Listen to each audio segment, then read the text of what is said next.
Widowed rancher searched for help for his crying baby until quiet neighbor offered her milk and heart. Wyoming Territory, late December 1881. The snow fell sideways, slashing across the plains like a blade. Wind howled through the naked cottonwoods, rattling loose shingles and groaning old porch rails. A single oil lamp burned inside the Turner cabin, flickering against frost-laced windows. Inside, Wade Turner sat on the floor near the hearth, legs folded awkwardly around a tiny bundle.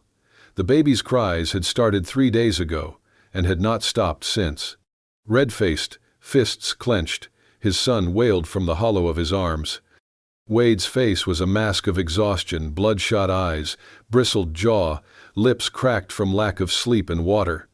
The fire had burned low, and he had not noticed. He shifted the baby and tried the bottle again. Glass, rubber nipple, goat's milk. The infant turned its head, rejecting it for the 5th time that hour. Wade sighed and leaned his head back against the wall. "You're going to starve yourself," he muttered. "Damn stubborn, just like your mother." The name caught in his throat. Clara, his wife, dead less than 2 weeks. The fever came quick after the birth, stealing her away in less than 48 hours. The funeral had been short, cold, and lonely. Now it was just the baby, and him. And neither of them was doing well. He had tried. God knew he had tried. He had knocked on every door within 5 miles, every ranch, every cabin.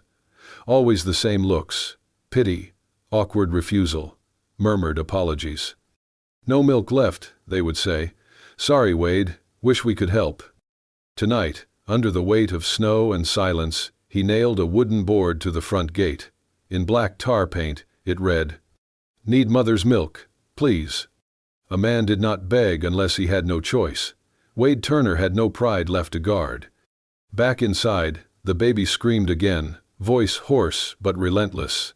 Wade held the child closer and rocked in place, mumbling wordless sounds. Outside, the storm gathered. Just across the narrow ridge, tucked between dead aspens and a frozen creek, Mira Delaney sat motionless in her one-room shack. Her hands were wrapped in a shawl, her breath clouding in the dim light of a single candle. The cries carried on the wind. She had heard them every night. Each wail pierced the walls, the trees, her skin. At first, she had buried her head in the pillow, stuffed cotton in her ears, told herself it was not her problem, not her child. But tonight, the sound was different, raw, urgent, desperate. Her body responded before her mind did. A sudden familiar ache spread across her chest. Warmth, pressure. Her nightgown darkened at the breast. The milk still came, unbidden, months after it should have stopped. Every day she had pressed it out, wept silently, tossed it to the earth like wasted hope. She placed her palm over her chest, breathing shallow. "No," she whispered. "No, no." But the cries continued, and something inside her cracked like a branch under ice. Mira stumbled to her knees beside the cot. Her fingers reached beneath it, pulling out a faded scrap of blue cloth. She held it to her face, inhaled deeply. "Thomas," she whispered, barely audible over the wind outside. "I hear him too." Her arms shook. She stood up and crossed the room, took her shawl, took the empty milk tin, opened the door. The wind slapped her face, sharp and punishing. But she kept walking, eyes locked on the faint glow of the Turner place. The wind roared like a wild animal across the plain.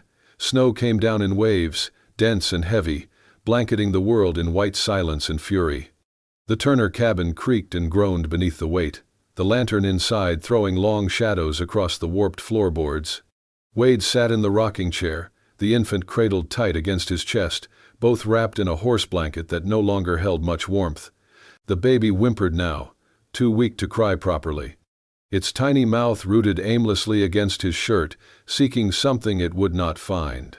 He had stopped talking, stopped pleading. His body swayed by instinct, not hope. Then, a knock, 3 times, soft, uncertain, but real. Wade blinked, dazed. He did not move at first. The knock came again, louder this time, barely audible over the wind. He rose stiffly, clutching the child close, and crossed the room. When he opened the door, the storm surged in behind her. She stood there like a figure carved from grief and snow.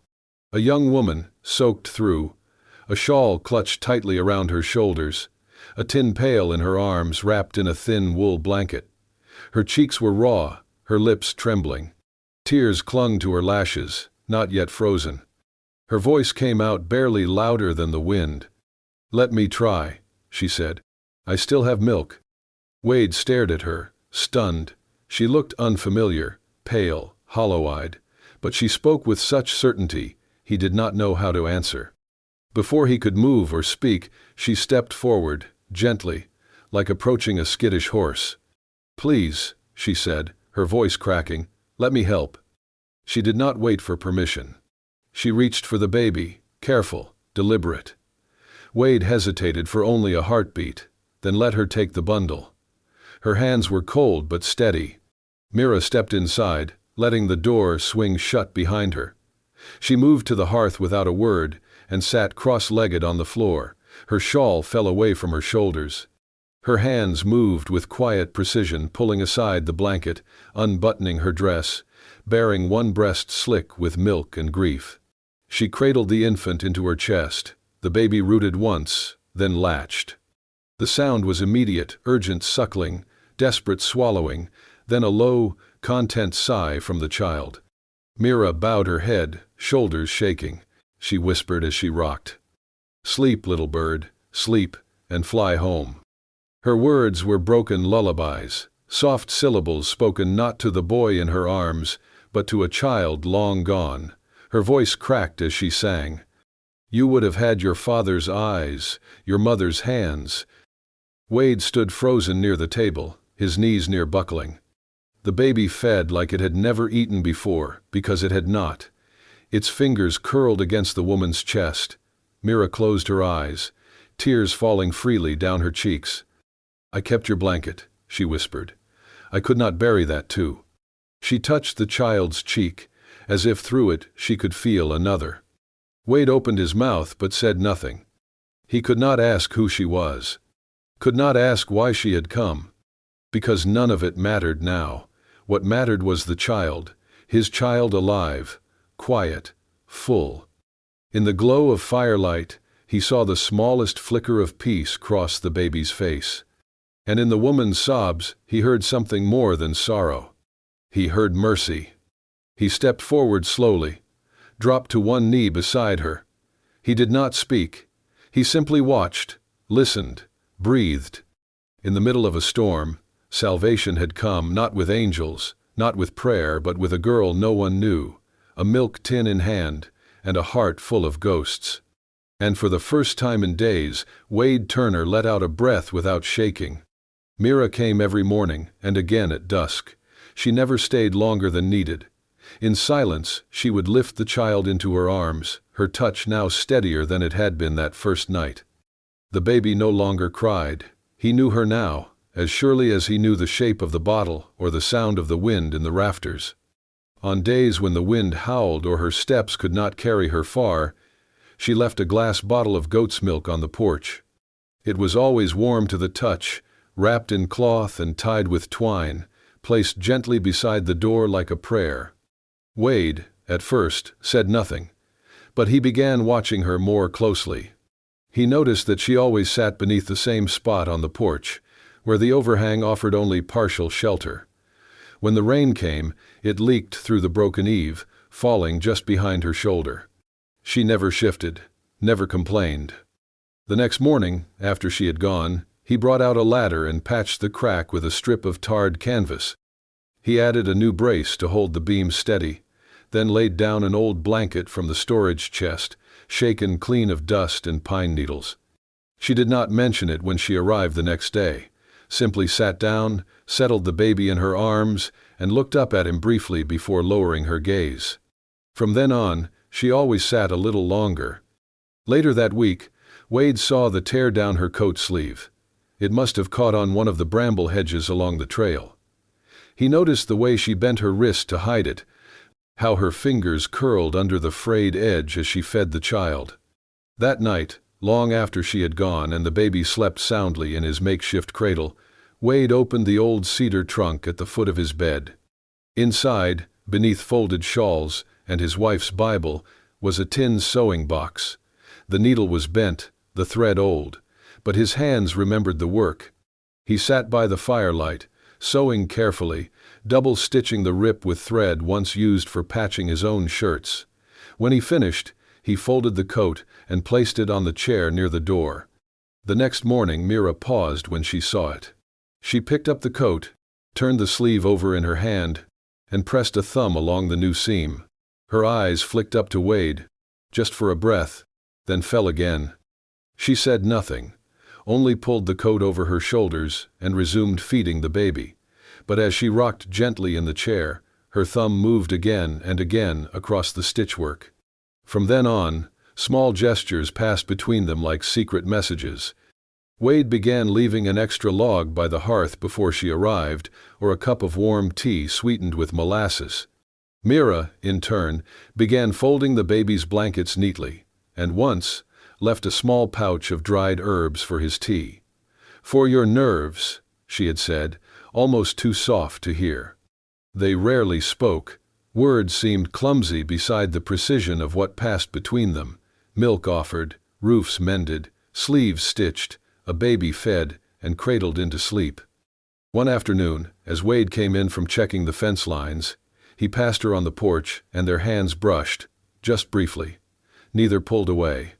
When she left that evening, he stood a little longer at the door, watching the trail she walked, until her figure vanished into the snow. Connection bloomed not in declarations, but in the echo of footsteps on wooden planks, in the rhythm of rocking chairs and quiet breath. There was something being built between them, not a courtship, not yet, but a structure no less strong for its quietness. And though the cold clung to the land, though winter still ruled the plains, something warm had rooted in the spaces between them. It did not have a name, but it was growing.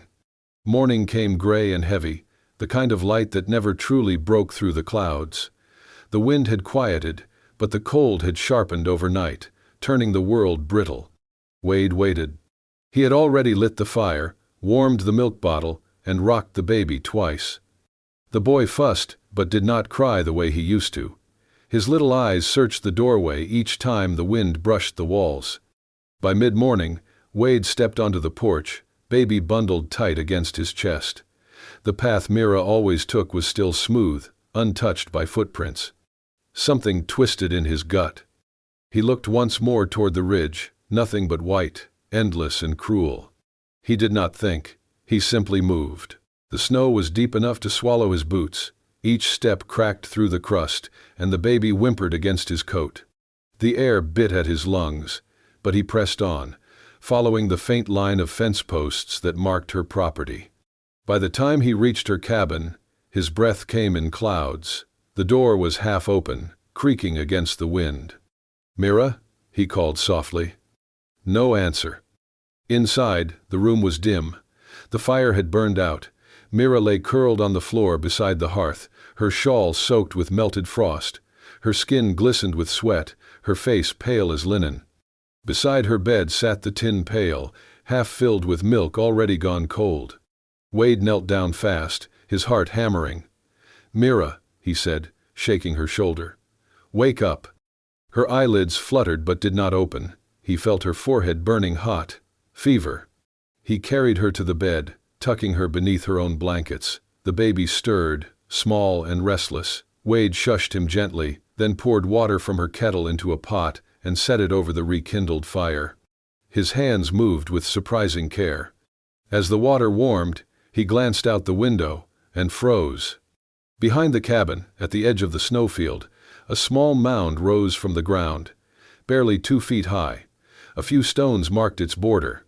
And above it, wedged into the snow, was a folded square of blue fabric, frayed, faded, unmistakably the cloth of a baby's blanket.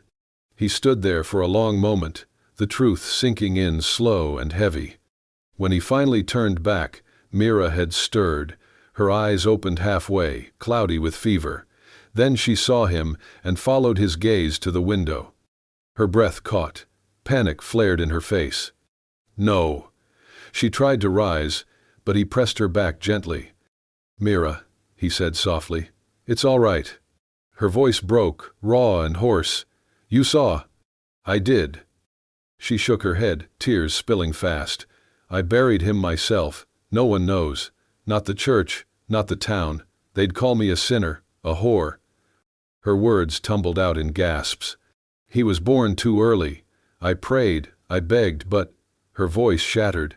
"He only lived 3 days."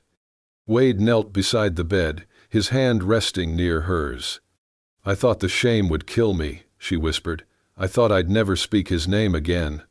Her chest rose and fell in trembling sobs. He reached out, taking her cold fingers in his rough, calloused hand. His voice came low, steady as the crackle of the fire. "You gave life, Mira," he said. "That's not shame. That's love."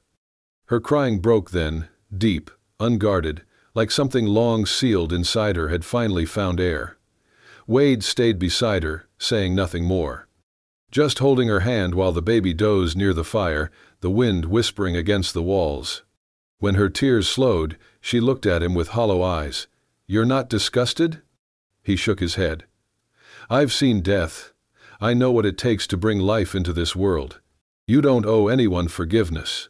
For a long moment the only sound was the kettle hissing softly. Then Mira reached for the baby, her fingers trembling but sure.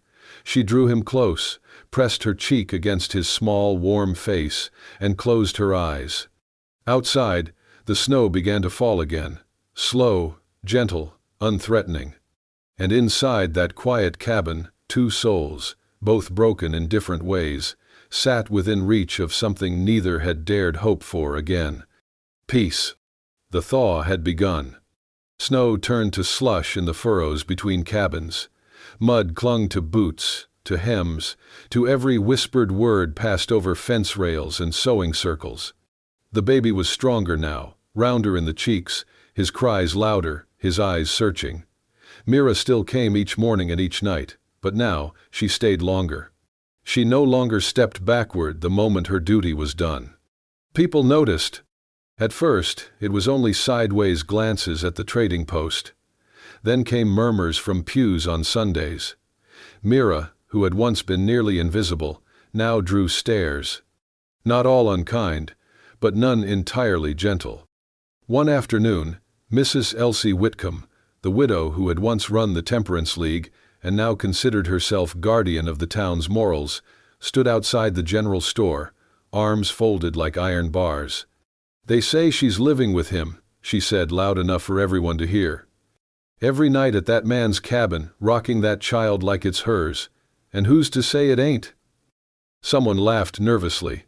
Another muttered, "It's Wade's, sure enough." Elsie narrowed her eyes. "Then why does the babe have her eyes?" The next day, a letter was written. A threat to the elders of the church. A warning. If Wade Turner and Mira Delaney continued in their unholy arrangement, they would be named publicly, shunned, expelled, denied communion. The word scandal was used 3 times.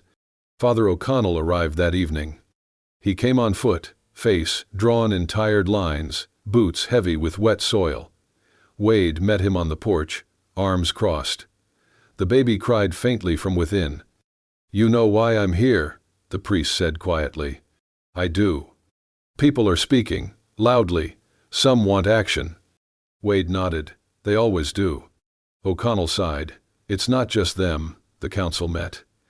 "If this living arrangement continues without marriage, they'll be forced to act. You could lose land rights. The child might be taken." Wade looked away, jaw tight. "I'm not shaming her. I'm not taking anything she doesn't offer." "Then marry her, son." Wade stared past the priest, into the gray sky beyond the trees. "It's not that simple." But it was, and it wasn't. That night, when Mira returned with her shawl wrapped tight, Wade didn't speak right away. He watched her feed the boy. He saw how the light in her eyes steadied when the child looked up at her, how her hands no longer trembled. After she tucked the baby in and stood to leave, Wade stepped inside the kitchen. From the drawer he pulled something wrapped in cloth, his late wife's silver chain, melted and reshaped into a rough but honest ring. The metal still smelled faintly of smoke from the forge he had made with bricks behind the barn. "I want to show you something," he said. Mira turned, puzzled. He held the ring out in his open palm. "It's not fancy, not gold, but it's all I have left that's clean." Her lips parted. Her breath hitched. "I know they're talking. I know the church wants clarity. This isn't about them. It's about you, me, him." He nodded toward the crib. "We are something now. I won't ask you to be someone you're not. But if you could, just stand beside me." Mira took a step back. "I can't," she whispered. Wade didn't move. "Why?" "Because I can't lose someone I love again." Her voice cracked like dry wood. "I can't survive it twice." Silence fell between them. Wade looked down at the ring. "You think I'll leave?" "I think everyone leaves." Her hands were at her sides, clenched into fists. "When my baby died, I didn't want to live. When his father rode away, I told myself I was lucky. At least I hadn't learned to love him. But then I loved the child, and he left too." She turned, heading toward the door. "I love that boy," she said over her shoulder. "And maybe I love you, but I'd rather walk away whole than stay and lose it all again." She shut the door behind her before Wade could speak. The ring lay forgotten on the kitchen table, a loop of silver dull in the dying firelight. The next morning, there was no knock at the door. Only a small bottle of milk, wrapped in an old towel, resting on the porch. The milk was cold, half frozen from the night. Wade stood staring at it for a long time before picking it up. He warmed it gently, fed the baby, then sat beside the crib and waited. Mira did not return that evening, nor the next day, nor the one after. By the fourth day, Wade stopped checking the porch. The bottle never came again. He moved like a man underwater. The baby began to fuss, then wail. No milk would satisfy him, no comfort settled him. His cheeks flushed red with fever, his little fists shook. Wade tried. God, he tried. He boiled every herb he could find, crushed roots into paste like the old women once taught. He rocked the boy until his own back ached, until the oil in the lamp sputtered dry. But nothing worked. By the sixth night, he sat with his head bowed over the crib, holding his child's burning body to his chest, whispering desperate prayers to a God he barely believed still listened. Then, in the stillness, he remembered the scarf. The one Mira always wore, green, fraying at the edge. He had seen it, something green blowing behind the shed that morning. He had dismissed it, thinking it was a scrap of cloth caught in a branch. Now he wasn't so sure. He wrapped the baby in a blanket, slung his rifle over his back, and stepped into the cold. The snow had fallen again, light but persistent, masking the land in pale silence. Wade moved slowly, following vague impressions in the snow, uneven footprints, drag marks. A path that veered behind the tree line and down toward the edge of his property. To the old barn. It had not been used in years. Inside, it was dark and bitter with cold. The wood groaned with wind. The roof leaked in patches. And there, huddled in the far corner beneath moldy hay and torn canvas, was Mira. She was curled in on herself, clutching something small, a worn baby blanket pressed to her chest. She did not look up when he entered. He crossed the barn in 4 steps, knelt beside her. The baby whimpered softly in his arms. Mira. She didn't move. He touched her shoulder. Her body was stiff, trembling from more than just the cold. Mira, it's me. Her head turned slowly. Her eyes were hollow, red from weeping. Her lips cracked, her voice dry as ash. I failed him, she whispered. I wasn't enough. You were. No, I'm cursed. Everyone I love dies. She reached for the tiny blanket again, pressing it tighter. He was warm when I buried him. I wanted him to stay warm. Wade set the baby gently in her lap. Mira froze. The child blinked up at her, feverish, fragile, alive. "He needs you," Wade said. "And I do too." She looked at him, disoriented.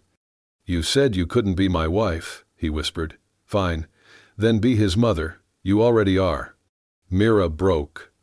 Tears streamed down her face as she cradled the child to her chest, rocking slowly, her sobs deep and guttural like something torn from the earth. Wade stayed with her, arms wrapped around both of them. The wind howled outside, the snow fell harder. But inside that ruined barn, something warm began to grow again. Not forgiveness, not yet. But something close. A beginning. Mira never returned to her house on the edge of the woods. Instead, one morning not long after the storm, she walked down the dirt road carrying nothing but a small satchel and a sleeping baby tucked into her coat. She didn't knock. She opened the door and stepped inside, as if she had always belonged there.